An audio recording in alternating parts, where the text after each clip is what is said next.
السلام علیکم ویورز، میں ناز شاہ آپ کے ساتھ ہوں۔ میں نے اپنی پریویس ویڈیو میں آپ کے ساتھ شیئر کیا کہ جب کسی منکر کافر کی موت کا وقت قریب آتا ہے تو کس طرح حضرت اسرائیل علیہ السلام اپنے ساتھ 500 عذاب کے فرشتے لاتے ہیں اور ان فرشتوں کے ہاتھ میں جہنم کی چنگاریاں اور گرز ہوتے ہیں، جس سے وہ اس میت کو مار مار کر اس کی روح تکلیف سے نکالتے ہیں اور اس کے پاؤں کے ناخنوں اور کولہوں سے اس کی روح نکالی جاتی ہے۔ لیکن جب کسی مومن کی موت کا وقت قریب آتا ہے تو حضرت اسرائیل علیہ السلام کس طرح آتے ہیں اور کس طرح اس پاک روح کو لے کر آسمان کی طرف جاتے ہیں، آج میں آپ کے ساتھ مکمل ڈیٹیلز شیئر کروں گی۔ رسول اللہ صلی اللہ علیہ وآلہ وسلم نے فرمایا ہے کہ جس کی عمر لمبی ہو اور اس کا عمل اچھا ہو وہ سب سے بہتر ہے، اس لیے خدا سے ڈرتے رہنا چاہیے، اس سے حسن ظن رکھنا، ثواب کا امیدوار بننا اور گناہوں سے ڈرنا سب کچھ باعث سے نجات ہے۔ خدا سے اچھا گمان رکھنا نجات کا باعث ہے، کیونکہ اللہ نے فرمایا ہے کہ وہ اپنے بندے کے ساتھ اس کی ماں کی محبت سے 70 گنا زیادہ محبت رکھتا ہے۔ مومن کے لیے ملک الموت کا خدا کا سلام پہنچانا خاتمہ بالایمان اور بالخیر کی خبر ہے۔ مومن کی موت کے وقت اس کے پاس کلمہ طیبہ کی تلقین کرنا، یعنی خود کلمہ شریف پڑھ کر اس کو سنانا تاکہ وہ کلمہ سن کر خود بھی پڑھے۔ مرنے والے کے خاتمہ بالایمان کے گواہ ہو جاتے ہیں اور وہ شخص جنتی ہو جاتا ہے۔ جس کسی نے وفات کے وقت 3 مرتبہ لا الہ الا اللہ الحلیم الکریم اور 3 مرتبہ الحمدللہ رب العالمین پڑھا اور 3 مرتبہ تبارک الذی بیدہ الملک یحیی و یمیت وہو علی کل شیء قدیر پڑھا، وہ جنت میں داخل ہوگا۔ رسول اللہ صلی اللہ علیہ وآلہ وسلم نے فرمایا کہ دنیا میں موت کی یاد بہترین عمل ہے، جس کو موت کی یاد خوفزدہ کرتی ہے اس کی قبر جنت کا باغ بنے گی۔ حضرت علی رضی اللہ عنہ نے فرمایا کہ لوگ سو رہے ہیں، جب مر جائیں گے تو جاگ اٹھیں گے، اس لیے خواب غفلت سے بیداری ان کی اصلاح ہے۔ رسول اللہ صلی اللہ علیہ وآلہ وسلم نے ارشاد فرمایا کہ جمعہ کے روز 1000 مرتبہ رسول اللہ صلی اللہ علیہ وآلہ وسلم پر صلاۃ والسلام پڑھا، جس نے پڑھا وہ مرنے سے پہلے اپنا ٹھکانہ جنت میں ضرور دیکھ لے گا۔ رسول اللہ صلی اللہ علیہ وآلہ وسلم نے ارشاد فرمایا کہ اللہ تعالیٰ ملک الموت کو اپنے ولی کے پاس بھیجتا ہے، اس موت کے فرشتے کے ساتھ 500 فرشتے ہوتے ہیں جو جنت کی خوشبو اور کفن ساتھ لے کر آتے ہیں۔ ہر فرشتہ میت کے ہر عضو پر ہاتھ رکھتا ہے، ریشم اس کی تھوڑی کے نیچے بچھاتے ہیں، لہٰذا جنت کا دروازہ اس نیک مومن روح کے لیے کھول کر اسے دکھایا جاتا ہے اور اس کا دل جنت کی رغبت کرتا ہے۔ ملک الموت اس پر ماں سے زیادہ مہربان ہوتے ہیں کیونکہ یہ خدا کا محبوب بندہ ہے۔ اس کی روح اس طرح نکالی جاتی ہے جس طرح آٹے سے بال، لہٰذا فرشتے کہتے ہیں السلام علیکم ادخل الجنہ، اور کہ سلامتی سے جنت میں داخل ہو جاؤ۔ الغرض آسمان کا ہر دروازہ جس سے اس کا عمل چڑھتا تھا اور اس کے لیے رزق نازل ہوتا تھا، 40 روز تک اس نیک روح میت کے لیے روتے رہتے ہیں،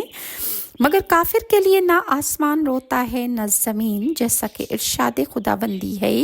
سورہ دخان پارہ نمبر 25 کی آیت نمبر 29 میں ارشاد خداوندی ہے، جب ولی کی روح نکل جاتی ہے تو 500 فرشتے اس کے پاس کھڑے ہوتے ہیں۔ جب لوگ اس کو کسی پہلو پر لٹانا چاہتے ہیں، یہ فرشتے اسے پہلے ہی لٹا دیتے ہیں۔ لوگوں کے کفن پہنانے سے پہلے اسے کفن پہنا دیتے ہیں، خوشبو لگانے سے پہلے فرشتے میت کو خوشبو لگا دیتے ہیں۔ اس کے گھر سے قبر تک 2 قطاریں فرشتوں کی کھڑی ہو جاتی ہیں، لہٰذا وہ فرشتے قطار در قطار کھڑے ہو کر استغفار پڑھتے ہیں۔ یہ قدر و منزلت دیکھ کر شیطان بہت چیختا ہے، اس کو بہت تکلیف ہوتی ہے کہ یہ مومن روح اس سے کیسے بچ گئی۔ جب ملک الموت اس کی روح کو آسمان پر لے جاتے ہیں تو حضرت جبرائیل علیہ السلام 70,000 فرشتوں کے ساتھ اس نیک روح کا استقبال کرتے ہیں اور اس کو بشارت دیتے ہیں۔ جب ملک الموت اس کو لے کر عرش پر پہنچتے ہیں، وہ روح اللہ کی بارگاہ میں سجدہ ریز ہوتی ہے اور اللہ تعالیٰ کی بارگاہ سے حکم ہوتا ہے کہ اس نیک روح کو جنت کے باغوں میں اور نعمتوں کی طرف لے جاؤ۔ الغرض عالم برزخ کے متعلق کتاب کا مطالعہ کرنے سے بڑے بڑے واقعات ظاہر ہوتے ہیں۔ ان کو اس لیے پیش کیا جا رہا ہے تاکہ اہل ایمان جہاں اس کا مطالعہ سے فائدہ اٹھائیں، وہاں رسول اللہ صلی اللہ علیہ وآلہ وسلم کے علم غیب پر بھی ایمان لے آئیں۔ اللہ تعالیٰ نے رسول اللہ صلی اللہ علیہ وسلم کو جو مرحمت فرمائی ہیں ان سے فائدہ اٹھائیں اور انکار کر کے رسول اللہ کے کمالات کی تکذیب نہ کریں، کیونکہ یہ تمام حضور صلی اللہ علیہ وسلم کے دلائل نبوت میں ہیں، نہ کہ شرک میں۔ اور جس طرح دنیا میں آنے سے پہلے انسان کی دنیا ماں کا پیٹ تھا اور ماں کے پیٹ کی حقیقت دنیا کے سامنے کوئی حقیقت نہیں رکھتی، اسے کتنی نسبت دے سکتے ہیں؟ بینہ اس دنیا کی حقیقت عالم برزخ کے سامنے کچھ بھی نہیں، اسے نسبت نہیں دے سکتے۔ اور ملک الموت کے سامنے یہ دنیا مثل تشتری کے ہے کہ جو ہمارے کھانے کے لیے استعمال ہوتی ہے۔ ملک الموت اس تشتری میں سے جہاں سے چاہتے ہیں کسی کو بھی اٹھا لیتے ہیں، یعنی جس کی موت کا وقت آ جاتا ہے ملک الموت اس کو وہاں سے اٹھا لیتے ہیں، اس کی روح قبض کر کے عالم برزخ میں لے جاتے ہیں اور انہیں یہ کام کرنے میں کوئی دقت پیش نہیں آتی۔ اور یہ بھی یاد رکھیں کہ ملک الموت بھی ایک فرشتہ ہیں، ان کا سردار حضرت جبرائیل علیہ السلام ہیں، اور حضرت جبرائیل علیہ السلام رسول اللہ صلی اللہ علیہ وآلہ وسلم کے مقام کو نہیں جان سکے اور سدرۃ المنتہا پر رک کر وہیں کے ہو گئے، تو خدا کے رسول نے معراج کی رات حضرت جبرائیل علیہ السلام سے کہا، اے جبرائیل، مجھے گھر سے لا کر خود راستے میں بیٹھ گئے ہو، اس کی کیا وجہ ہے؟ ابھی سفر تو آگے باقی ہے۔ تو حضرت جبرائیل علیہ السلام نے عرض کی کہ یہ میرا آخری مقام ہے یا رسول اللہ، اس سے آگے میں ایک بال بھی آگے نہیں بڑھ سکتا، اور اگر میں بڑھا تو میرے پر تجلیات الہیہ سے جل جائیں گے۔ معلوم ہوا کہ حضرت جبرائیل علیہ السلام کا یہ مقام ہے، تو اس کے ماتحت عملہ میں ملک الموت کا حال بھی سب کو معلوم ہے۔ رسول اللہ صلی اللہ علیہ وآلہ وسلم کا مقام لامکان حرکاب قوسین کے مقام پر، یعنی جہاں پر 2 کوس کا فاصلہ تھا اور کوس دائرہ کا ایک حصہ ہے، تو خدا کے نور کے دائرہ اور نبی کریم صلی اللہ علیہ وآلہ وسلم کے نور کے دائرہ قوسین جہاں مل گئے، اور اللہ تعالیٰ کے نور نے رسول اللہ کے نور کو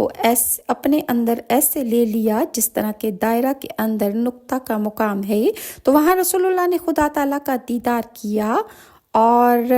اس کے بارے میں اللہ تعالیٰ نے پارہ 27 سورہ النجم کی آیت نمبر 17 میں ارشاد فرمایا، اور رسول اللہ صلی اللہ علیہ وسلم نے اللہ تعالیٰ کو اس طرح ٹکٹکی باندھ کر اللہ کا دیدار کیا کہ آنکھ نہ پھیری نہ جھپکی، اور دل میں بھی ہوش میں رہا، اور جو آنکھ نے دیکھا اس کی تصدیق کرتا رہا، جیسا کہ اللہ تعالیٰ نے سورہ نجم پارہ نمبر 27 کی آیت نمبر 10 میں ارشاد فرمایا کہ جہاں پر راز و نیاز کی باتیں بھی ہوئیں۔ اور معلوم ہوا کہ جب ملک الموت حضرت جبرائیل علیہ السلام کے ماتحت عملہ ہو کر یہ مقام رکھتے ہیں کہ دنیا ان کے سامنے مثل تشت ہو، اور جہاں سے وہ چاہیں روح کو اٹھا لیں، تو رسول اللہ کے علم کا کیا مقام ہوگا؟ لہٰذا عالم برزخ کے حالات سے باخبر ہو کر کلمہ گو کو چاہیے کہ وہ حقیقت کو نہ جھٹلائے بلکہ اپنی تیاری کرے، ایک دن اس نے بھی موت کا مزہ چکھنا ہے۔ اور لہٰذا جب مومن کی روح نکالی جاتی ہے تو نیک روح فرشتے مومن پر مومن کو سلام بھیجتے ہیں۔ پارہ نمبر 22 سورہ احزاب کی آیت نمبر 43 تا 44 میں ارشاد خداوندی ہے، وہی ہے کہ درود بھیجتا ہے تم پر وہ اور اس کے فرشتے کہ تمہیں اندھیریوں سے اجالے کی طرف نکالے، اور وہ مسلمانوں پر بڑا مہربان ہے۔ ان کے ملتے وقت کی دعا سلام ہے، اور ان کے لیے عزت کا ثواب تیار کر رکھا ہے۔ اس میں ملنے وقت کی دعا سلام سے مراد ہے کہ جان نکلنے کے وقت ملک الموت اللہ کا سلام پہنچاتے ہیں، قبروں سے نکلتے وقت سلام، جنت میں داخلے کے وقت سلام رضوان فرشتہ دیتا ہے، اور جنت میں بوقت اللہ سے ملاقات کے سلام،